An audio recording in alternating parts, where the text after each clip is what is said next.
Welcome to part 4 of our 5-episode Brink introduction series. I've had the game for a while now, and I thought after I've played some multiplayer and some single player campaign as well as some of the challenges that you guys might want to come and see some of it too. So let's go next door and get into the game. So first of all, we're going to take you through the single player campaign of Brink, which is probably where you're going to first start and get your first taste of the game. And of course the aim of it, to run through the storyline, learn a bit about the Ark and the two warring factions, the Security and the Resistance. Here you'll be gaining XP for everything you do, every shot fired, every person that you heal, and of course that will help you unlock new weapons, unlock new clothing for your character so that you can customize it before you go online. You ready for this, brothers? An hour ago I was making my kids breakfast. Then I get the call and get given this gun. And now... Was the movement just about spray painting slogans for you? No, it's just kind of sudden. You think this day hasn't been coming for years? Chance tried everything to avoid this. We've no options left. Look, any moment now, Mako thugs will pour in here. They won't be asking questions. Are you ready to use these, brothers? I am ready. Then let's do this. So here we have the day 1 campaign for the Resistance, the first mission that you'll get to play as a Resistance. It's called Getting Answers, and as you can see, here in just a second, our player has chosen to defend the door, which is the primary first objective. As we know already from the previous episode, when you bring up your objective wheel, the primary objective, the most important objective, is always at the top. And a player using that instantly from the start. This match, they'll probably play a little bit more defensive. They're playing in a single player campaign right now, and as you can see, just playing as a soldier, which means he's going to be constantly rearming his teammates, probably rearming himself as well, just to make sure that he's got plenty of ammo for those fights. And the main objective, as I said before, is to defend the door, which is over to the right at this stage. You can only actually plant the explosives on one side of it, so you'll see that the security forces try and come in. They can come in from numerous different areas, from the top here through the roof, as you've just seen one man jump in there, actually sliding on the floor and finding it a little bit difficult to track that man down, as there are more actually starting to push in as that flash comes out. The grenade's thrown down towards the back, and everything seems to be safe here once again. They've got 6 minutes and 35 to get in and defend this door. And actually there has been a charge planted on the door and then defused once again. And that was something I think that our player didn't quite notice there, that charge was planted, and obviously that is the main objective of the security forces, so you've got to make sure that they don't sneak in behind you like that and get the charges in. Luckily though, it was defused, which means that they continue to hold the defense. There are some numerous control points around as well, which at the moment we are hearing quite often that the opposition team, the security forces, are managing to hold our player going into the outer area there. I'm not sure whether there was a mine down or something that he may have missed, but he took a lot of damage from something as he pushed out there.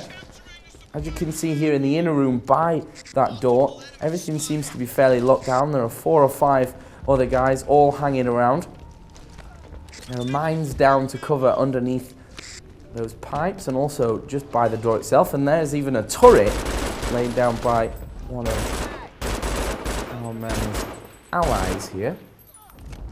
Now it looks like he's going to try and push out and maybe secure one of these control points, because obviously that will push the opposition team back a little bit, force them to spawn pretty much constantly over in their original spawning location, which gives you a great advantage in terms of time.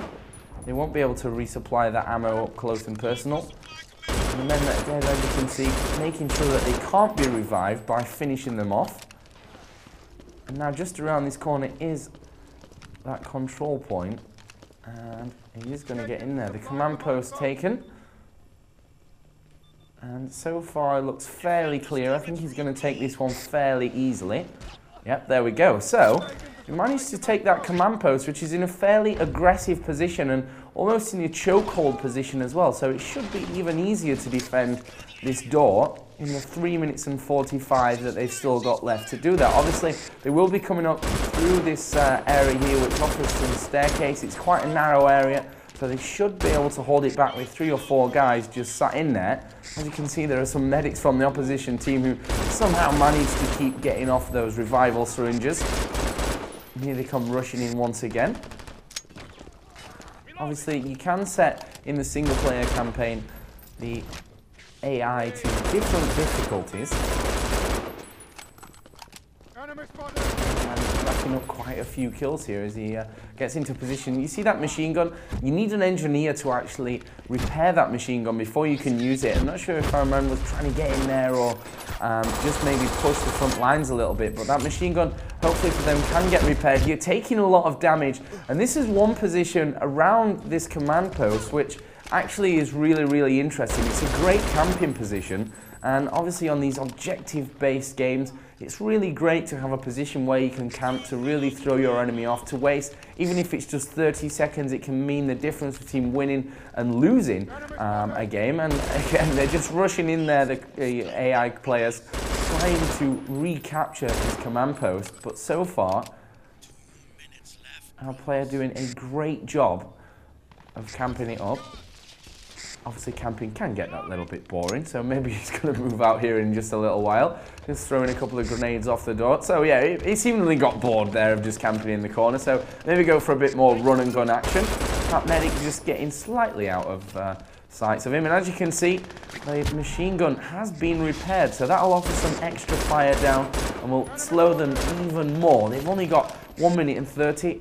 We skip a little bit through the action here to get down to these last few seconds. You can see just 45 seconds remaining, and actually our players team just backing away that little bit further, giving away the command post, deciding it's maybe better to defend directly on the objective, to defend directly on this door, and it's looking great. Only 30 seconds till the end of this mission as one man jumps in from above. Actually, 2 men come in. The turret that was there defending was taken down. Best thing to do when you're completely blind like this, throw a couple of grenades off, just spray your weapon and empty your clip and hopefully catch some people out. As it happens, he ran away, took a dive over the railing, and he's managed to survive. We've got just 10 seconds to go. A little bit of damage coming in from the left-hand side, but it's looking very, very good to hold on. Some last-ditch attempt by the security forces to get in a position to plant this explosive charge, but it's not going to happen for them, and the mission is won.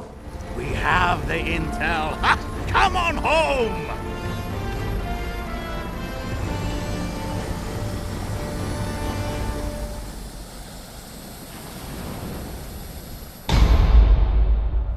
So next up is the challenges, and this is my tip as to where you should actually start with your Brink experience. You're going to face 4 different levels of 3 varying difficulties, and this is where you'll unlock your first weapons, get your first XP, and really learn about Brink. We'll start off with the parkour level, which actually shows you how to move quickly and fluidly around the Brink environment using the smart system, and of course moving on then to the different challenges that teach you about the different classes and also the objectives in the game.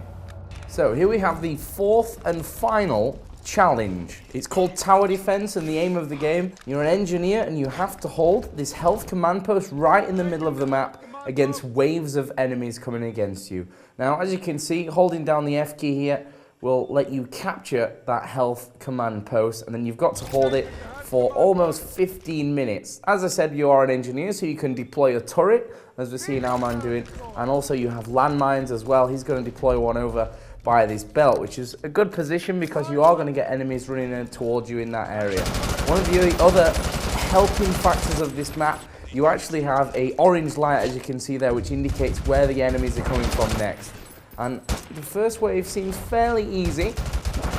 You take down a few guys. Of course, you do have unlimited ammo. All you have to do is go back to the command post, have a look at change weapon. You can switch around through your weapons, but if you want to resupply, just go in there, click done, and you'll get yourself the maximum amount of ammo that weapon can hold. As you see, the turret has taken a little bit of damage. He's going to repair that turret up before he gets going with the next wave, which are actually already there on top of him. And the first few waves, the first 5 waves in fact, are fairly easy, just a single group of enemies coming towards you. But as you go a little bit further along, it's going to get harder and harder to hold them men off. And right now, doing a great job, as you can see in the top right there, not using his damage buff onto his weapon just yet, which is something that he should probably be thinking about maybe a little bit later on into this one, just due to the fact that every bullet in your clip counts in this one, especially later on when you start getting 2 or 3 waves of enemies coming towards you. So far though, aim seems pretty steady,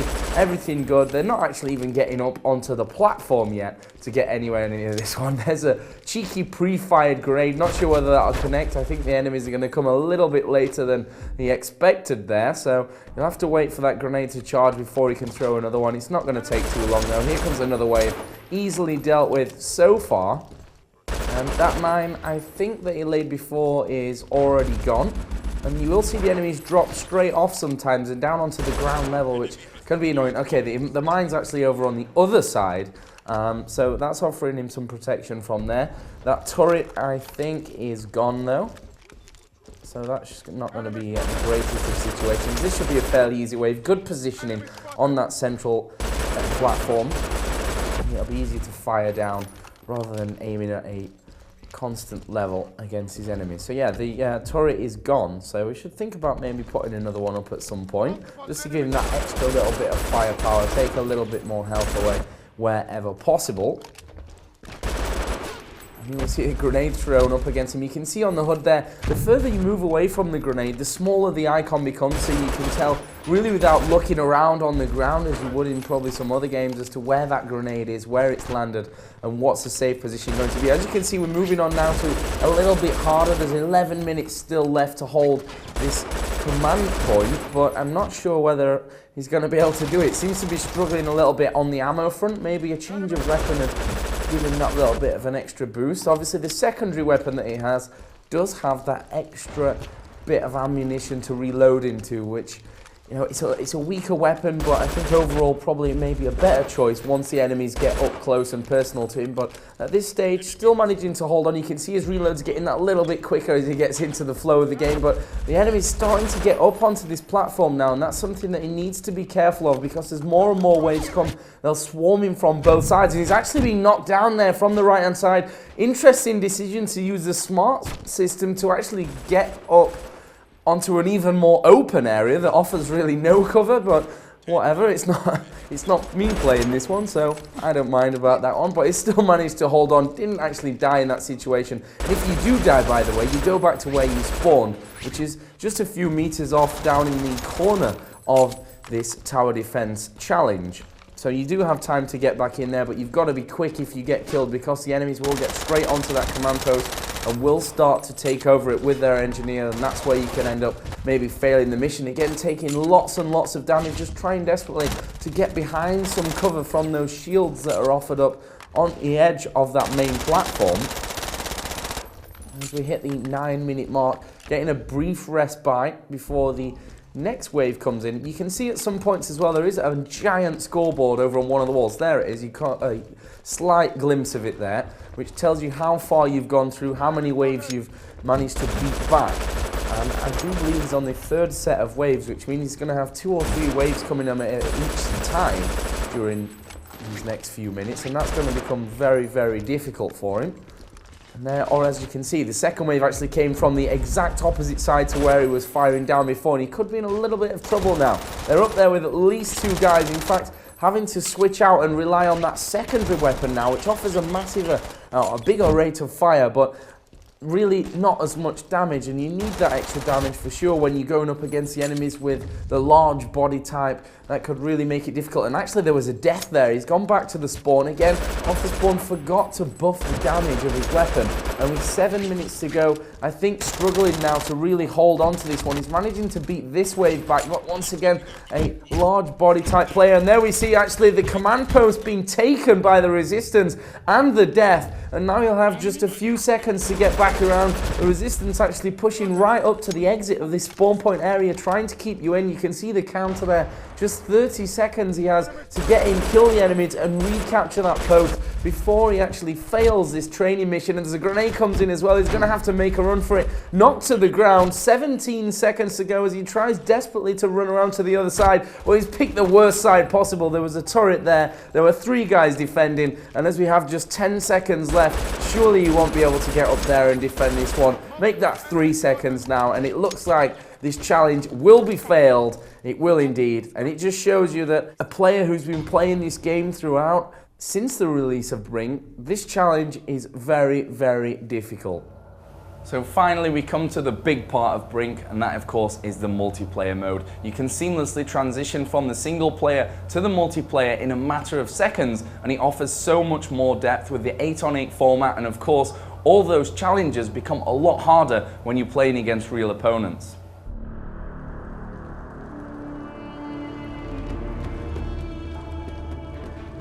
Why was Nechayev in the infirmary? He was healthy when we captured him. I don't... It's a drill, right? It's got to be a drill. Weapons hot. Attacking us here, are they insane? You don't think they got a plan, huh? You don't think they've been planning this for months? Years? Man, they built this place! So what if they built it with a back door? They probably know more about our defenses than we do. Look alive! So here we have the day 5 mission from the security side in the campaign. We're actually playing this one in multiplayer mode, so you'll notice that there are some other real life players playing along with our player. And right now his objective is to defend the conduit, which the opposition need to place an explosive charge on to get through into the next part of the mission. And actually there's already going to be that explosive charge planted. It's got 34 seconds left to go and ticking away quickly. Of course, we need to get an engineer down there, make sure that it gets diffused, but right now it's not looking so great and we get knocked off there, and that's going to be bad news as we're put down onto the bottom level. Still, I don't see any engineers running around, and only 10 seconds until that HE explosive charge is going to explode over on the conduit. And that could be the first major objective completed by the resistance in this mission. And yeah, it's going to explode and it knocks us down to the ground. And now we have to go back and defend the safe. The resistance have to get in there and hack it. But for now, our player just trying to kill off whoever he can at this stage. There's a medic just trying to get a revive onto his fallen teammate right in front of him. They're falling left, right and centre, but it's not such a bad thing when they've already completed that first objective of destroying the conduit. And here we are, headed up towards the safe. Resistance already in position and starting to hack that. It's already up at 80%, and it's probably going to actually be opened here by the looks of things. Up to 92, there are a lot of resistance around there, and those flashes coming out really making it hard to see what's going on. Our player managing to take down one man, and of course they do now have the passcode to get into the infirmary, and that's going to be the next objective of the security forces, to defend that infirmary. And actually our player's aiming at a man who's behind bulletproof glass, so probably won't be able to kill him through that. And decides, well, okay, let's try a grenade, but he does fall just before that grenade lands. But as you can see, it was actually quite perfect, the grenade placing. And once you've taken him down, you can recode the passcode up towards the safe, and the guy who's outlined in yellow is the man carrying that passcode, so he's the target that you're really aiming for, the man that you need to take down. You see our player pushing in once again. That passcode's still in the hands of one of the resistance players, and there are quite a few of them still around there, and that's a bit of a cheeky move from the man with the passcode, just trying to get over the stairs and make a bit of a run for it. He's been healed up there a little and somehow manages to fall down. There are a couple of guys still pushing in there, of course. The question is, can they get in and really defend that? And someone's managed to sneak in there, but once again he's taken out. That passcode is going to be returned up towards the outer area of that safe. Still a lot of resistance hanging around here. There's the melee attack to knock him down. And that will just knock him to the ground for a few seconds. He has to then get back up, which of course gives you time to shoot him a lot easier. But that passcode has actually been taken. Someone's jumped over the side, so they're going to have to get in there quickly to stop them moving around to the infirmary, which is not all that far away. But once again, it gets dropped. and returned to that upper level. And the opening that we saw the passcode carrier jump down before, grenaded up. And our player just gets shot from the side somewhere. Just trying to figure out where that is, but I think the man who'd shot him already taken down, or at least moved into a different position. But once again, someone's picked up the passcode again. It's managed to be returned, as we see the resistance actually take a command post. I'm going to push into this defensive position once again, try and hold it at close range. The resistance coming from both up and down. And the great thing around this area, you've got that glass which you can't shoot through, which gives you a little bit of time to duck behind it, to get your reloads off. And that was a nice little bit of work onto that heavy soldier. As you can see there, the scoreboard showing who's been getting the most kills, the most heals, completing those objectives, and how much experience they've earned for getting themselves through that. Still the passcode on the floor, but as you can see, there are a lot of resistance still pouring into this area, but the security forces managing to hold on for now. There's still 8 minutes to go, actually, in this mission. But here comes another wave. And this could be a difficult one to defend as the grenades go off. There are only 4 of the security around this area, so if a big flood of resistance come in, which it looks like is going to happen, this could be bad news. Trying to fend it off. They've managed to get a good few kills out there as more grenades are thrown in as well. And it looks to be safe. And the resistance actually spawning in the outer area. And this is a great position to actually aim down onto them as they're running into the building. Only a couple of rounds managed to connect there during that one. You can also hold them off, of course, in these choke point areas. As you can see from the top left, our player right now going with the soldier.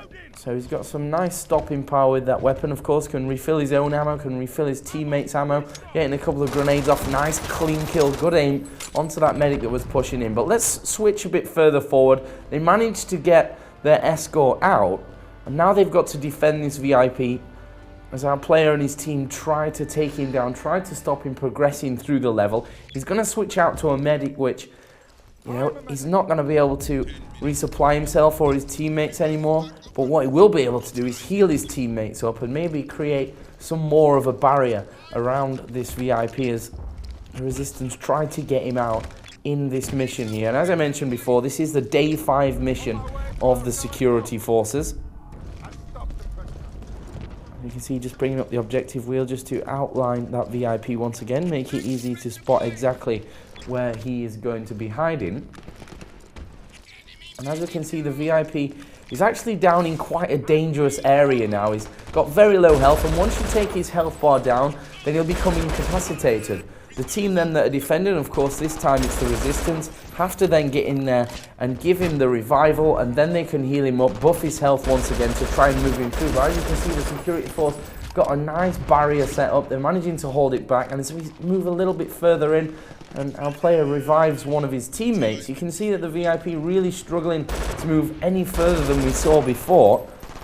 And they've got him pretty much surrounded now. They've got just 1 minute and 10 seconds to hold on, and they'll be able to win this mission. Our player once again doing some nice bit of work. He's got a couple of guys still hanging around the area, but kind of camping around in the corners, just making sure he stays hidden, keeping his health as high as possible, and making sure that that VIP doesn't gain any more progression through as they hit their final minute of their mission time. There's a turret being set up as well by one of the security engineers, and that'll give him a really great advantage because that turret's right in front of the VIP. As soon as he gets revived and healed, then that turret will be firing down onto him once again. And here's some close range action, actually 3 men pushing in, and the grenade was actually thrown out there, I think, and a full clip used in just spamming up as much as he could, trying to take as much health before he went down. Actually didn't go down in the end, he managed to survive, and with just 20 seconds to go, that VIP not moving an inch in the last minute or so, and this is not looking good for the resistance. Our player and his security teammates looking like they're going to be able to pick up the day 5 mission, Prison Break, and still they're holding on to him as the mission runs out, and that will be it. Completed, the security forces winning. Now let's find out why Chen is so desperate to get that JF out.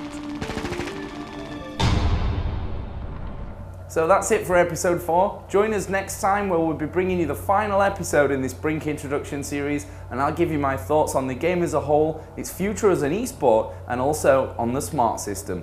And don't forget, you can still enter our raffle to win that great piece of artwork from the directors of Brink. And today's question, what was the challenge we showed you in today's episode? I'll see you next time.